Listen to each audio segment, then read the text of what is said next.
Now, conversation with Santa.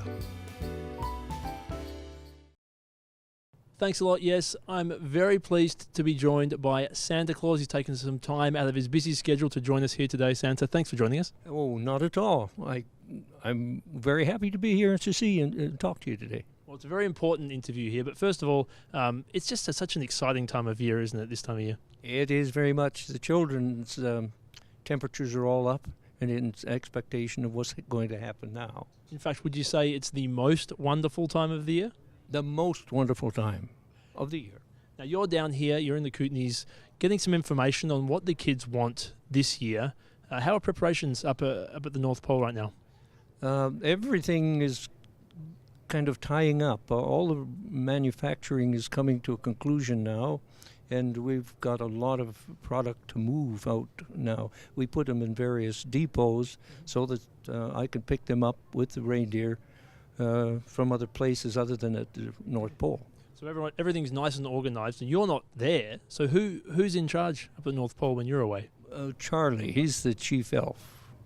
Yes, he looks after everybody else and keeping everything organised. Sounds like Charlie's got everything under control then. Oh, he does. He's a very, very proficient chap.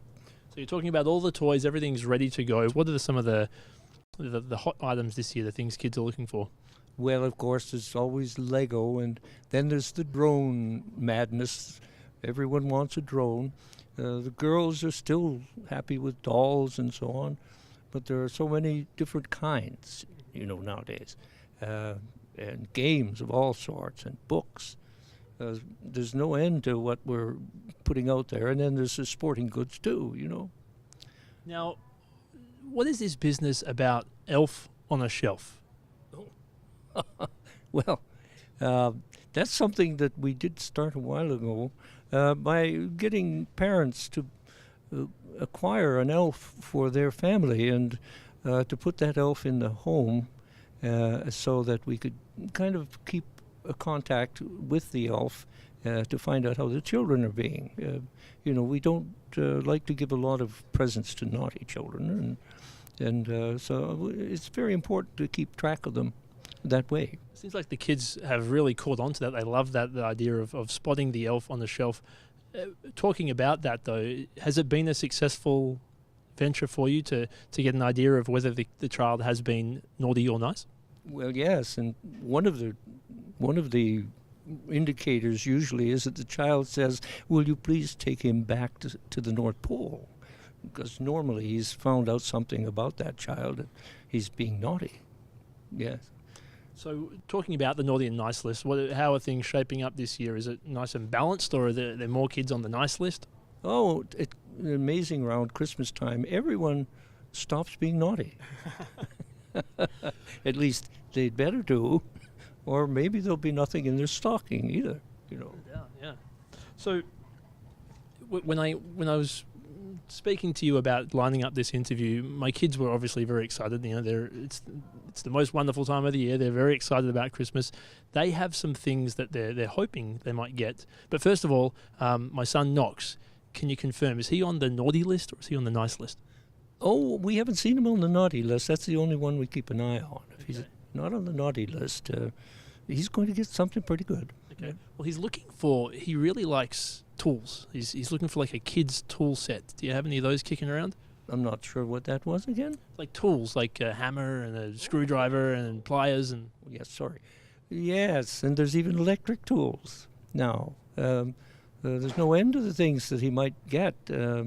We have saws and we have drills and we have all kinds of hammers, as you mentioned, even wrench sets and air systems too for various children, depending on their age. But there's plenty of tools around. Well, I'll be very excited for that. Now, my daughter Maya, she loves babies. She loves pretending to be a mum. She's got all her toy dolls.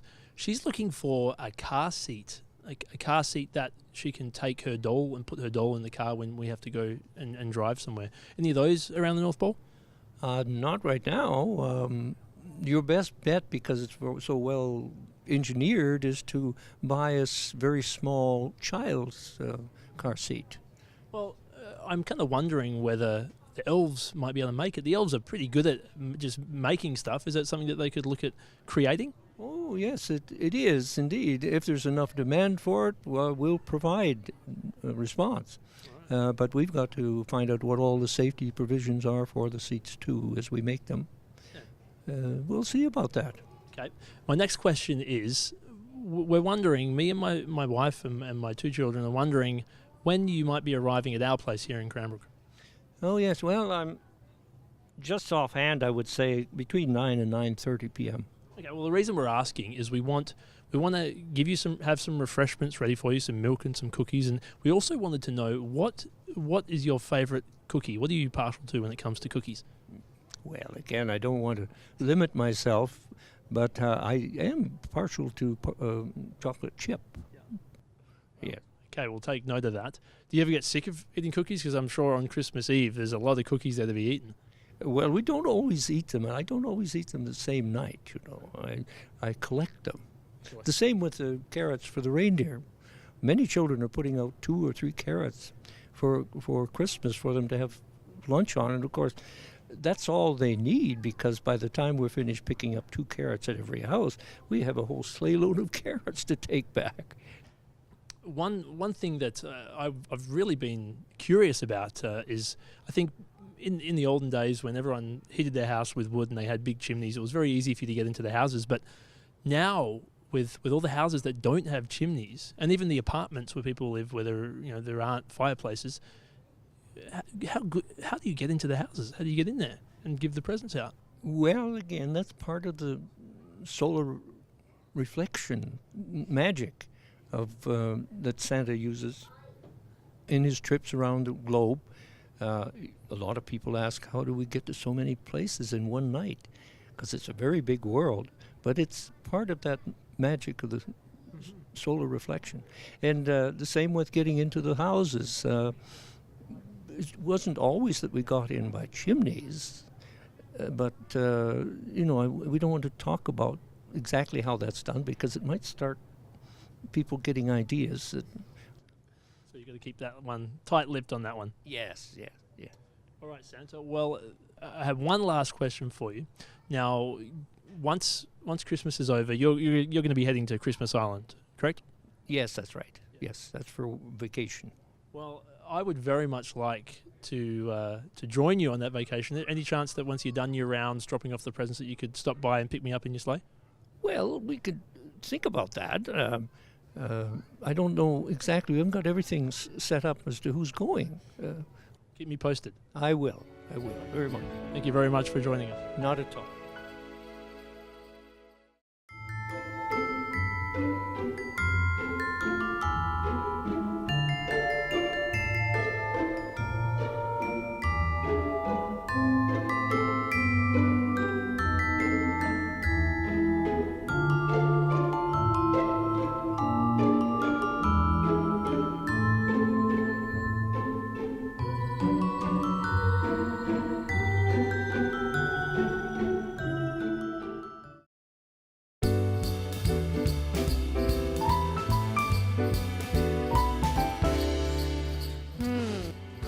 In my family, on Christmas Eve, we have a big party with like 40 people, and we stay up all night, and it's super fun. Probably going to church Christmas Eve. My favorite holiday tradition is Ferrero Rocher. For Christmas, my family always used to give them as gifts, and they're like the one thing that we regularly do, so it's the only real tradition that we have, other than, just regular Christmas stuff. I don't even have any. My favorite holiday tradition is in Christmas, to get my family together and have a dinner with them and these kind of things. I love it. I think decorating the tree, kind of. I guess it's Christmas Eve when the whole family gets together, and yeah. I'd have to say the family dinner, because it's nice to have everyone around and get to tell stories that we missed out on from being away from each other. It would be New Year's. Usually New Year's Day, we go out to our ranch property, and we invite a whole bunch of friends, and we we go sledding down this giant hill that we have that's on the ranch, and we have these big black inner tubes, and it's so much fun. We have the campfire, and we just have a good time with everyone. That's my favorite. My favorite holiday tradition, oh boy, is gathering with my family on Christmas Eve, and my kids all sleep underneath the Christmas tree, so having some time with them in the magic of that moment. I'd say just having special time with my family. Probably all the junk food, to be honest. Just cooking, having family dinners. My favorite holiday tradition is probably opening up all the Christmas stockings Christmas morning and having all the family, and all the Christmas stocking stuff is individually wrapped, and it's really exciting. It's better than looking under the tree. What is your favorite holiday tradition? Staying home, drinking some wine, eating good food, enjoying it with their friends. I would think spending time on Christmas Eve, having a family and friends over. Hanukkah is coming up right now. It's just before Christmas time. And yeah, we also give gifts, and we eat a lot of donuts. That's what we do. Yeah. And that's actually one of my favorite holidays, because also when I was a student, when I was in school, it's the holiday that you get most time off. Probably opening a present on Christmas Eve with my family. Favorite holiday tradition? I think giving presents. Yeah. Family, being together Christmas Day. Getting together with family every Christmas Eve. Favorite holiday tradition is remembering Jesus Christ, because that's what the holidays are all about.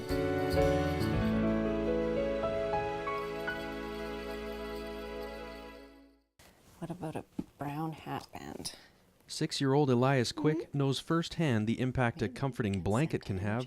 Born a month and a half premature, Quick spent periods of his childhood in and out of hospital with his own blanket by his side. I think that it was really important for him because it was something that could be with him all the time when he was sick.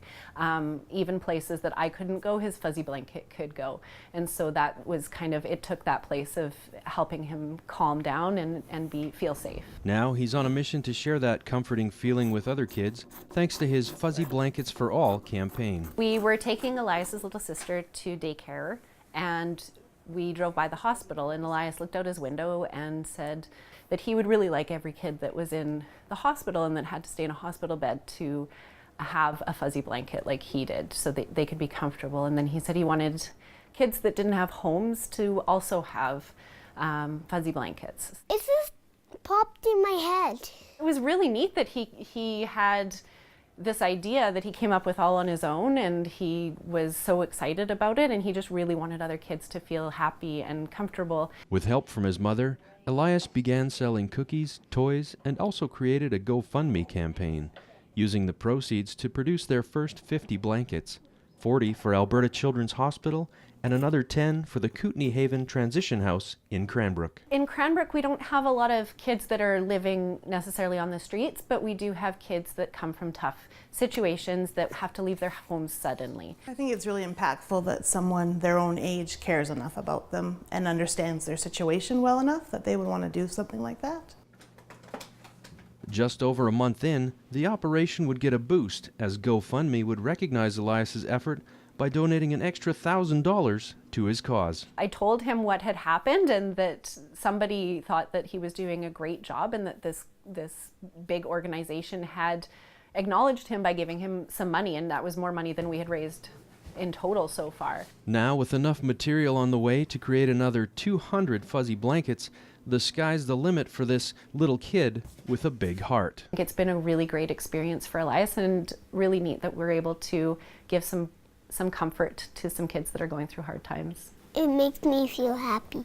For more on Elias and his campaign, visit gofundme.com/blankies. That's BLANKIES. For Shaw TV in Cranbrook, I'm Jared Gross.